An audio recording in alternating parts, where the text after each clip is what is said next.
Oh no!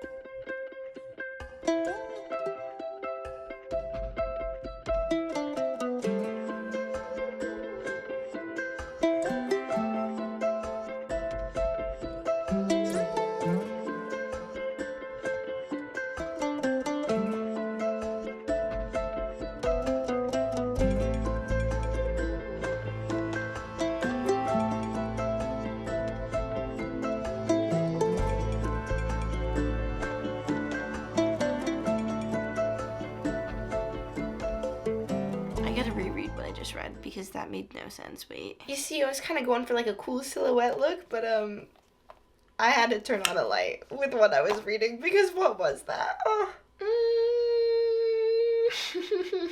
I so badly don't want to be a hater. Hey, so my physical TBR is out of control. For someone that's a full-time student, my physical TBR is ridiculous. I keep looking at my cart and thinking that's a lot of money spent on books that you haven't read. So we're tackling this physical TBR. It's gonna go way down and I'm gonna be like really impressed with myself and I'm gonna read all my books and then finally I'm gonna be like, man, I ran out of books to read, I need to buy more. Oh no, like what a terrible problem to have. I've been reading Alchemy of Secrets by Stephanie Garber. I'm 100 pages into it and I have so much to say about it. Before I forget, let me just read you the synopsis. It starts with a class in an old movie theater. Folklore 517, local legends and urban myths, taught by a woman called the Professor. Most students believe the Professor's stories are just fiction, but Holland St. James has always been convinced that magic is real. When she tracks down a local legend named the Watchman who can supposedly tell you when you'll die, the world finally makes sense, except that the Watchman tells her she will die at midnight tomorrow unless she finds an ancient object called the Alchemical Heart. With the clock ticking, Holland is pulled deeper into this magical world in the heart of Los Angeles and into the path of a magnetic stranger. Everything about him feels like a bad idea, but he promises Holland that her sister sent him to protect her. As they chase clues and stories that take them closer to the Alchemical Heart, Holland realizes everyone in this intoxicating new world is lying to her, even the stranger. And if she can't figure out whom to trust, not even the Alchemical Heart will save her. Okay, so reading the synopsis made me think that this book was written for me because Stephanie Garber wrote about folklore. The main character of this is a grad student studying folklore. I'm not a grad student, I'm undergrad, but I'm getting my minor in folklore. I've taken a lot of folklore classes. I know quite a bit about it. So unfortunately, that also means that I can really tell that Stephanie Garber has no idea how a folklore class would work. I don't want to be too harsh on this because I know the vast majority of people have no idea what folklorists do or like what they study, so this is not going to affect like the average reader. I'm just a little frustrated reading it because I feel like it kind of minimizes what folklore is, and it's just like, oh, all they do is tell stories all day, when that's like 0.5% of what folklore is. I won't go too much further into that because you did not ask for a folklore lesson, and this is a fantasy, like, fictional book. It doesn't need to be realistic, right? Now I'm gonna look past all my education and talk about like the plot and other parts of the story. Oh, the next thing I want to bring up is that several of the chapters are in second point of view.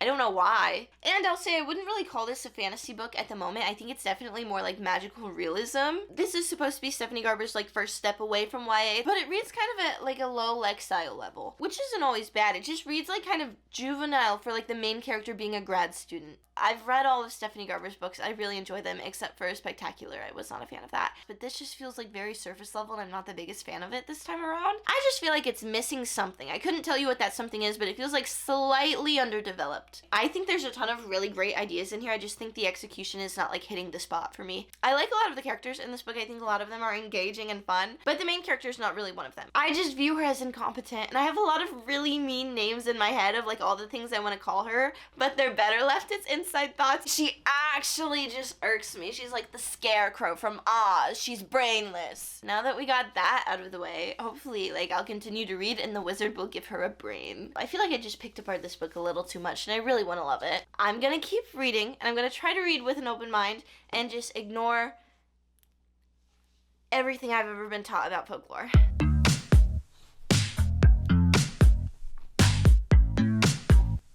Yeah. I guess you guys are just getting tea caboose. I'm sorry.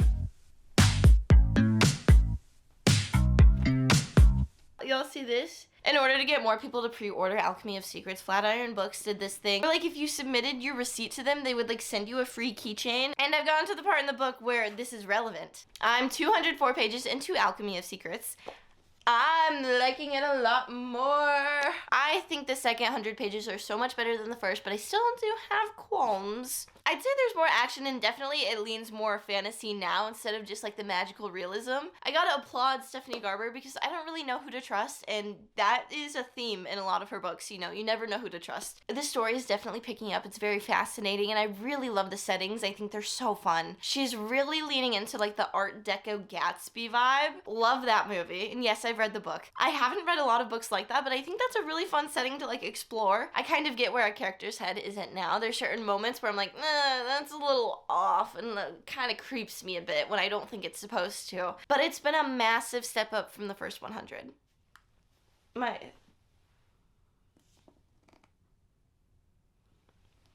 dog was licking my book. I genuinely don't know where the story is going. I have some predictions as to why certain things are being done the way that they are. I'm like, that's peculiar. I bet this happens, and I'm fairly confident in those guesses. I'm currently thinking about all of the books that I brought home to read versus all the books that I have at school, and I'm kind of regretting my decision because for some reason I thought I'd want to read nonfiction after finishing Alchemy of Secrets. Isn't that silly? I know. I also have some romance books to read, but I'm now like in a fantasy kick. But I don't have more here that I haven't read. Anyway, now I have just over 100 pages left, so let's get that done.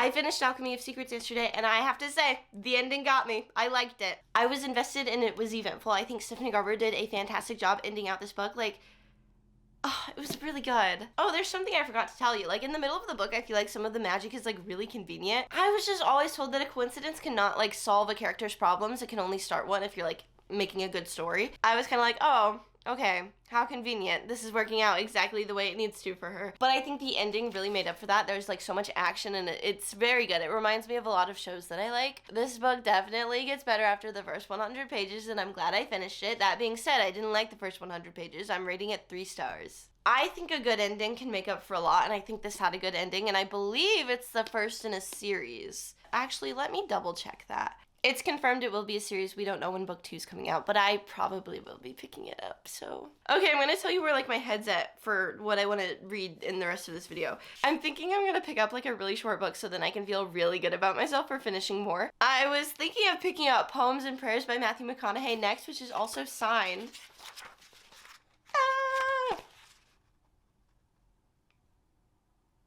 I don't know how that says Matthew McConaughey, but sure. Not only is this book so incredibly short, but I was able to get the audiobook from the library, and first off, the whole thing is only 2 hours.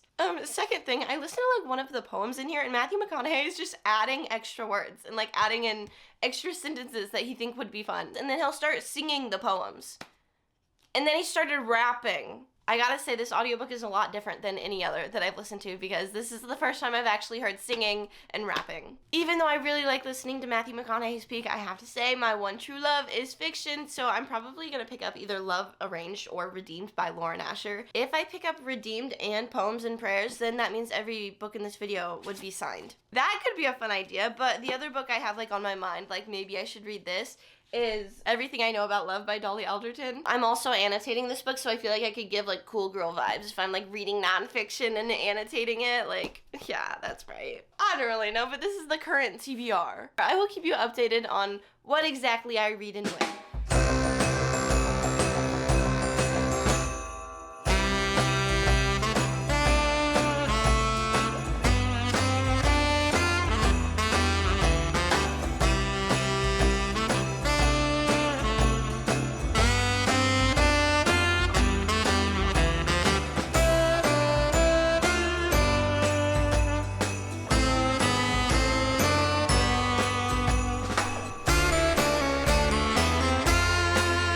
I finished Poems and Prayers and then made the executive decision that I'm just going to read every signed book I own. New book has been added to the agenda. Anyway, when it comes to Poems in Paris, I'm so happy I read it because it is so short and I was able to check it off so quick. I don't even know if this is like the correct term, but like the amount of ad-libbing in the audiobook is entertaining nonetheless. I'm like reading the book and then all of a sudden he's not saying what the words on the page say. I'm like, oh, right, okay. If you're not listening and reading at the same time, you wouldn't know. Well, actually, I think when you're listening, you can probably tell a little bit because he'll just start laughing. There's no ha ha ha written in the book, but he's, giggling at what he's saying. I think if you're gonna read a Matthew McConaughey book, you should definitely go for Green Lights over Poems in Paris. But that one's more of like a memoir. I think this book is supposed to be like a little bit of like self-help with the poems. But I think you're gonna learn more life lessons from his memoir than you are his poetry. Some of his poetry really isn't all that great, but I know that like all the like performative film guys would love carrying around that book and being like, yeah, I read poetry. I think it's fun to read and listen to because it's Matthew McConaughey, but like if any like indie author published that, I'd be like, oh,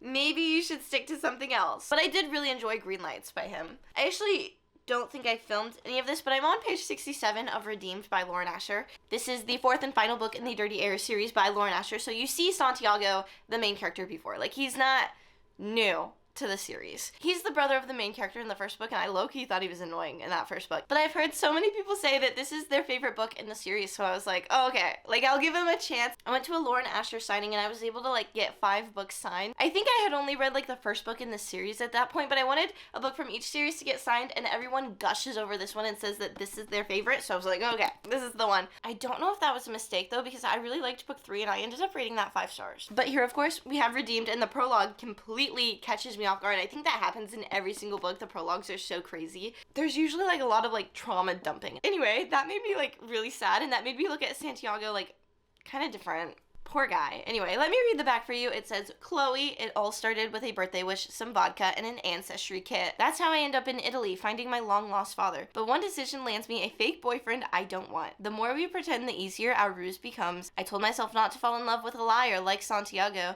I should have listened. Santiago. One mistake destroys my career. I go from most eligible bachelor to monster, hiding from the world. At least until Chloe breaks into my home. My new fake girlfriend is a temporary fix to my biggest problem, but as her game changes, so do my feelings. There's only one issue stopping me from claiming her.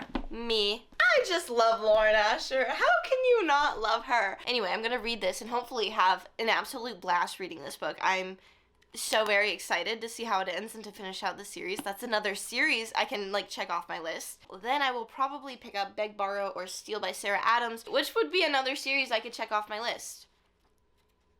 Until the next book comes out, which I think it may be coming out like this month. Oh wait, let me just say, for like Alchemy of Secrets and Poems in Paris, I got those signed because I ordered them online. This one is obviously signed from a book signing, and this one I found at just Books A Million.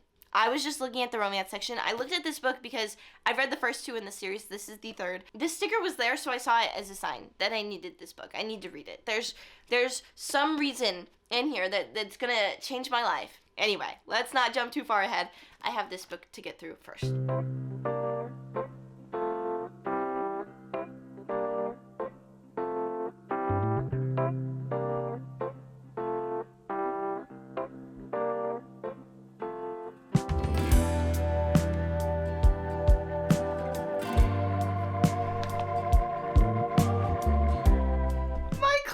Just canceled. Let me go tell my roommate, because that means her class was also just canceled. We have the same major. My power and Wi-Fi just went out, so I don't have any internet. I can't do my homework. Oh no, what am I gonna do? I can't do my homework. I guess I'll just have to talk about Redeemed. I'm just 25 pages short of halfway through the book.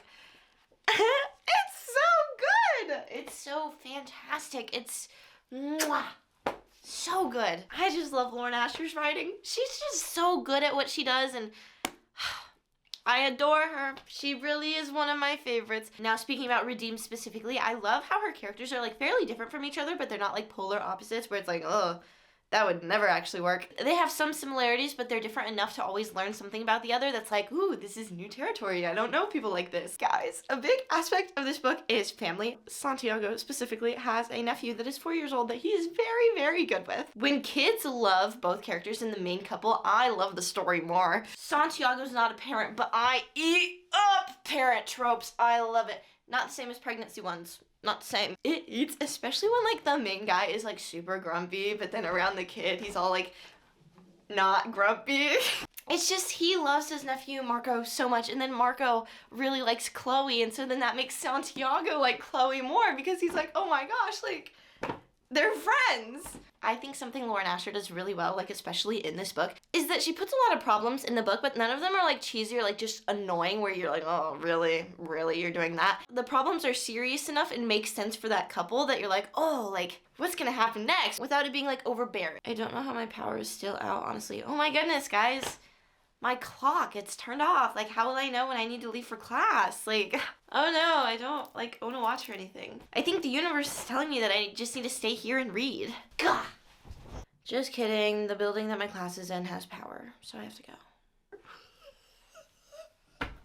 Life is so hard when I actually have to do work. Anyway, I need to read my Advent book chapter before I go to class, so let me do that. Also, if you haven't checked out my series of shorts reading this book, you totally should. You open and read a chapter a day leading up to Christmas. I'm gonna do that, and then I'm gonna go to class and do homework and all that, and then I'm gonna read more of Redeemed, and then I'm gonna speak to you more.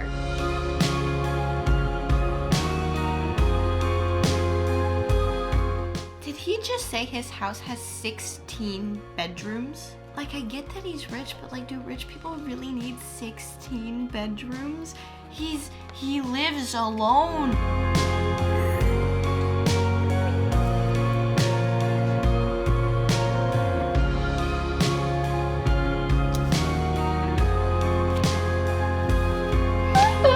Wait.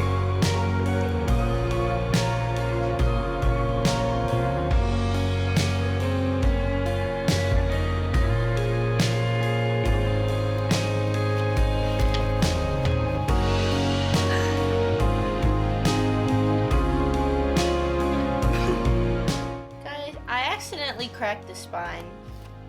I didn't even mean to do it this time. It was an accident.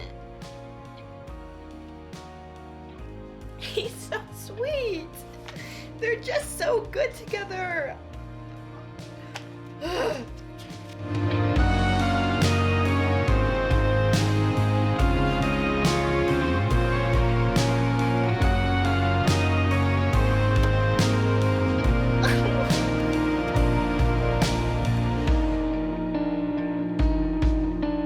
Okay, I have no doubt about it. I'm finishing this book tonight. I have 100... No, I don't. I have just under 100 pages left. The conflict in here was very interesting, and I didn't really expect it. And I'm just dying to know how it's solved. I think... I don't even know what to think. I'm not speechless very often, but,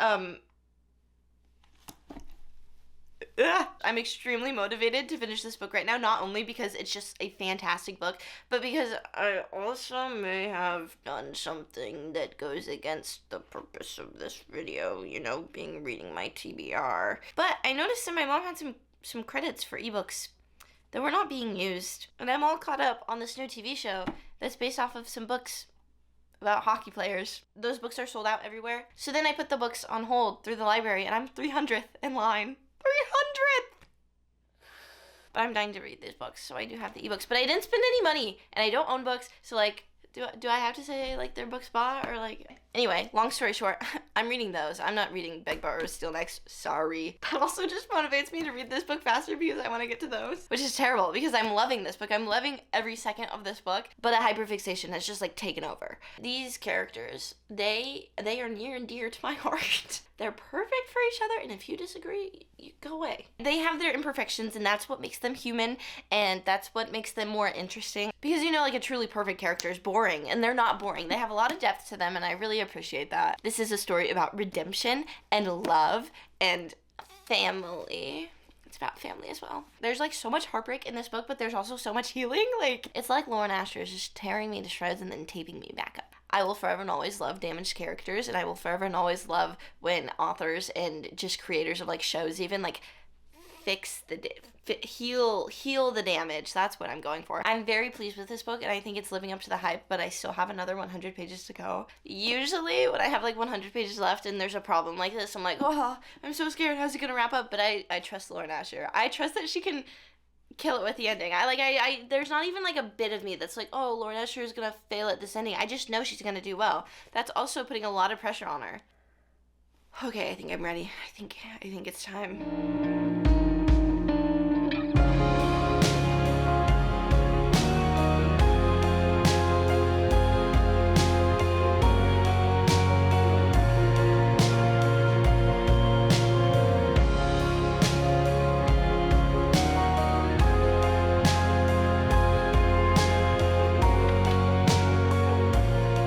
So I finished Redeem last night, and I was shocked at like how much this book like inspired me. This book is like the definition of like, don't give up, power through, you got this. You may be in a spot where everything seems like it's not gonna work out, everything's gonna fail, and your life is, you know, terrible, and you should just, you know, lay down and cry. This book pretty much tells you that you can do that, but you're gonna continue to be miserable, or you can get up and do something and make something of your life. And I really like that. I felt like so proud of the characters in this book, and they've like inspired me to like never give up on like dreams, I guess. As I was reading this book, I kept thinking of like certain songs, and I made a playlist. I made a playlist for them. There's parts of the book that reminded me of Wildflower by Five Sauce. There's parts of the book that reminded me of I'm Scared I'll Never Sleep Again by Five Sauce. And there's like a playlist at the beginning of the book that has like so many of my favorite musicians on there, but like I just like, as I was reading, I was like, this song just came out, but it represents them like so perfectly. If you like this song, I'm Scared I'll Never Sleep Again by 5 Seconds of Summer, you need to read this book. Like, you just have to. Out of my thrills, it's just how it goes. I'm gonna rate this book 4.5 stars. There's so many parts of this book that I love, but the background of one of the characters in here just reminded me a lot of like Wattpad, and there's nothing wrong with that. Wattpad's entertaining, but I just kind of read it and was like, nah,